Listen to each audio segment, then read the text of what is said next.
Earlier this year, I had my first speaking engagement with the school teachers in the Regina area where I live.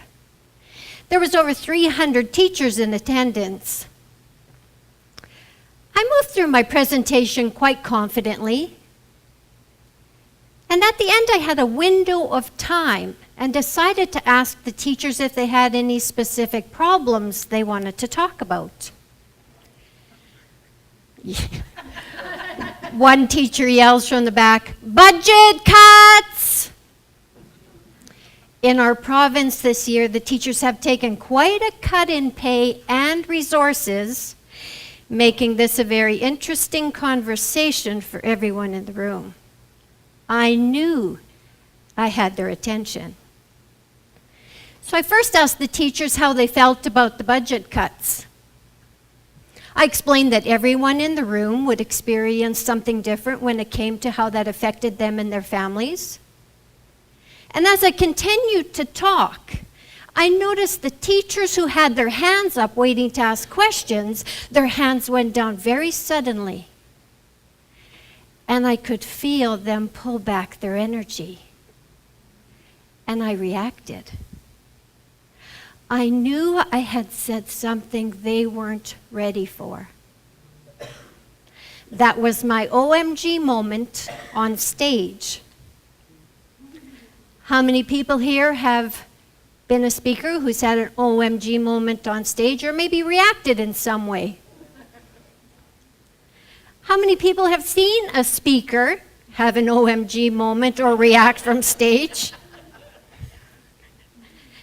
As speakers, problems are going to surface, causing you to react or get emotionally upset in some way. When you're at the place of being frustrated and frazzled, that means the emotions are already quite high. What do you do when you get to that place? I've created a transformational tool that can guide you through any problem you may face as a speaker. To best express that tool, I'm going to use the acronym PROACTIVE. When I explain it, I'll tie it all together for you at the end, making it easy for you to see how being proactive can be a valuable tool for you as a speaker. Firstly, the P in proactive stands for problems. Now, it's important to know that not everything is a problem. And like JR was saying, some problems are problems. So if something happens in your day-to-day life and you're not bothered in any way, that's not the kind of problem I'm talking about. But if you get emotionally involved or emotionally upset, that's the kind of problem I'm referring to. So as a speaker, your problems can show up before you actually get on stage. They can show up while you're on stage talking to the audience. And they can also show up after you get off stage.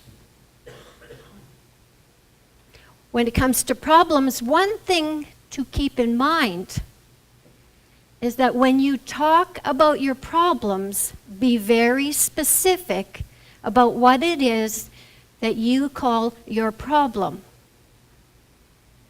So we all know finances. People say, "Oh, I'm not good with my financial, with anything financial. Oh, that's just not my strength." And yet financial is such a huge word. It involves spending and saving, investing, using your credit card, having cash in your pocket.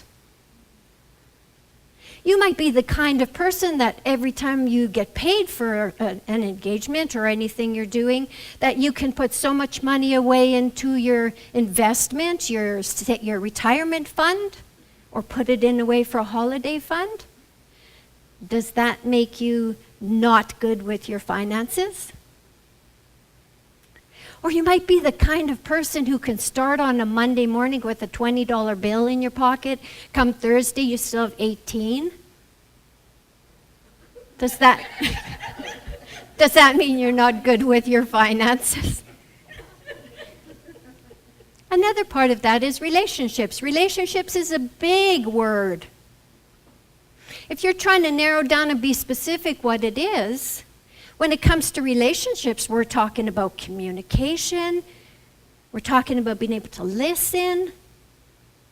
There's many things. What specifically would it be for you? So now let's talk about speaking. Speaking, yes, it's about speaking, but there's a whole different side of speaking. There's listening and hearing. There's connecting. It's about getting your message across. If you're the kind of person who says, well, I'm not really good at speaking, I would invite you to be a little more specific about what it is about speaking. When it comes to problems, be specific about what your problem is. The R in proactive stands for reactions. How many people react from time to time? Really? Maybe I need to explain reactions a little more. One important thing to keep in mind when you're thinking about reactions is your reactions are about you and how you feel, not about everyone and everything around you. I'll say that again. Reactions are about you and how you feel, not about everyone and everything around you. So let's say you're a speaker and you're doing a presentation and you notice people are chatting amongst each other and they're on their phone, up and down, going to the bathroom, and you notice that that kind of bothers you a little bit, just frustrates you a little bit.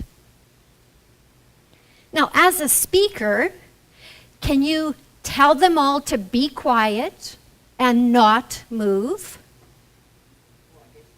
Well, they might not listen, you're right. Chances are the answer is no. So if you can't tell your audience to be quiet and not move, and yet still kind of bothers you a little bit that, they're up and down and they're not paying attention, one area that you can look to make a change would be to your reactions. So to be frustrated, to be bothered in some way, those are reactions. If you're having any kind of reactions, for example, the room where the noise and the movement would bother you, that would be where I would invite you to consider looking at. It won't be the people so much as it'll be what they're doing and what you're reacting to. When it comes to reactions, I've got this in my book, reactions can show up through the body, mind, and spirit. When we're talking physical body, yes, aches and pains are the most common. Illness and disease. A lot of people say they have allergies. In my eyes, allergies are only the body reacting to something. Then there's ways you react through your mental, your mind body. And that'll be the negative thoughts, the emotions that are going on. And then it'll be the spirit. And how I reference the spirit is either you're okay with it or you aren't. It's like the light switch is on or it's off. Either you're at rest or there's conflict. So reactions will surface, body, mind, and spirit. The thing that I am passionate about when I think of reactions is without your reactions, you would have no idea what's going on inside. Or putting that a different way, until you react, you have no idea what's there. I get so excited when people share with me what's going on for them. As a medical intuitive, I can see beyond what you can see. The physical body is a whole wonderment for me. When it comes to reactions, they are what you feel, what's going on inside of you, not about changing and fixing everyone and everything around you. So the O in proactive stands for ownership and opportunity. One thing to keep in mind is it takes insight and observation. So what does that mean? If you want to resolve any problem, you need to go inside yourself. You need to observe, what are your thoughts?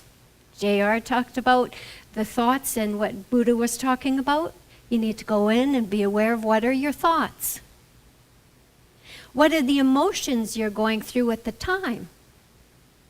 And then, yes, are you experiencing any physical body reactions?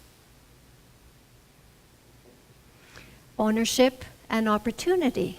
Let's say you're a speaker and you're doing your presentation, but it's not going as planned. Maybe you forgot a whole part, or maybe the audience is all of a sudden taking you in a direction you don't want to go. And you notice that you're getting a little frustrated and your body's starting to do interesting things like, your tummy is getting tense. Observe that and continue what you're doing.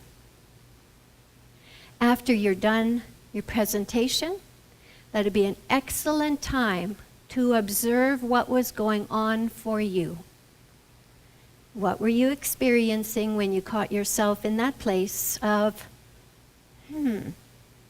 this doesn't feel really great anymore? Again, always ownership and opportunity.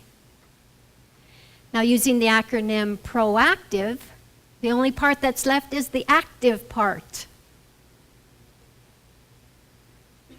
When problems surface, causing you to be emotionally upset or react in some way, notice why you are reacting in that moment. What is going on for you?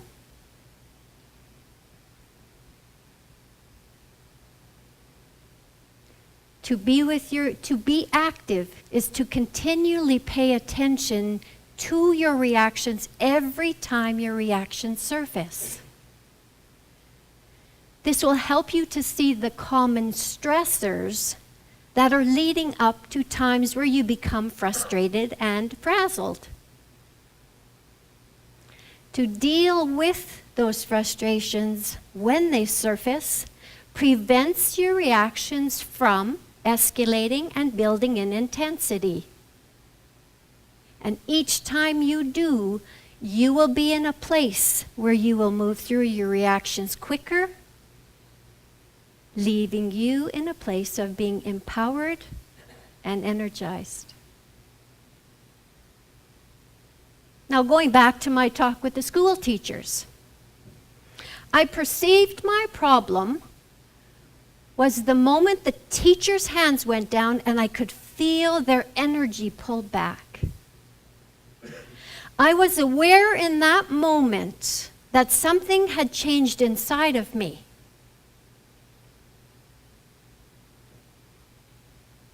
I finished my talk, finished my closing comments as planned.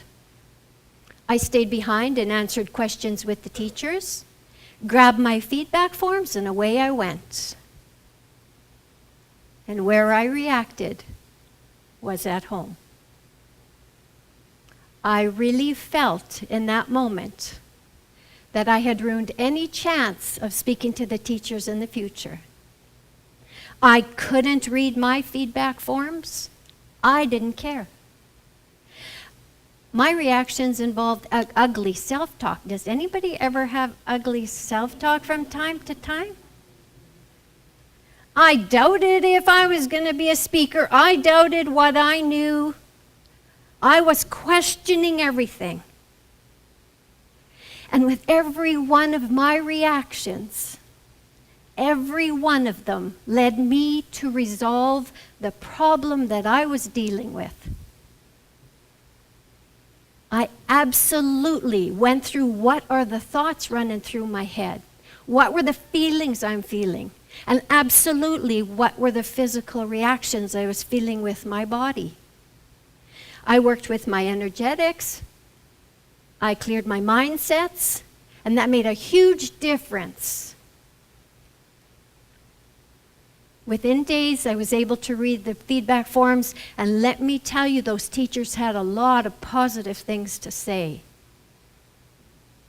With everyone that I read, it helped me to feel more empowered and absolutely helped me to feel more energized about what I was doing and what I was here to do for the teachers.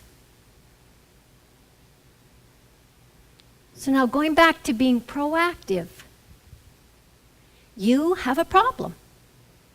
How you know that is because you will feel reactions. And those reactions can show up in any way. You may experience you're in a place where your shoulders are really tight all of a sudden, dry mouth, stomach rot they call it when it comes to speakers. It can show up through your mental thoughts, beating yourself up. If you've ever beat yourself up, you know what that feels like. Or you're just not in a good place. And as you do that and you go inside and you observe all of that about yourself, what are you thinking? What are you feeling? What's going on for you? You will start to see common stressors that are leading you to a place of feeling frustrated, leading you to a place of being upset. Because every time you do that, you will move through your problems easier and more quicker. All the people are up here talking about motivational things here today and this afternoon. I'm talking about problems. I'm talking about reactions. But let me tell you, there's a lot of people who are dealing with physical challenges. And to me, in my world, those physical challenges can be righted, I call it. Because when you align your energetics, the physical body immediately follows. I have been doing this for 14 years. It immediately follows. So when, as a speaker, when you're feeling frustrated and frazzled, having an OMG moment from stage, be proactive. Gain clarity, focus, forward action. You will absolutely feel empowered and energized, leaving you to have amazing speaking experiences from stage. Thank you.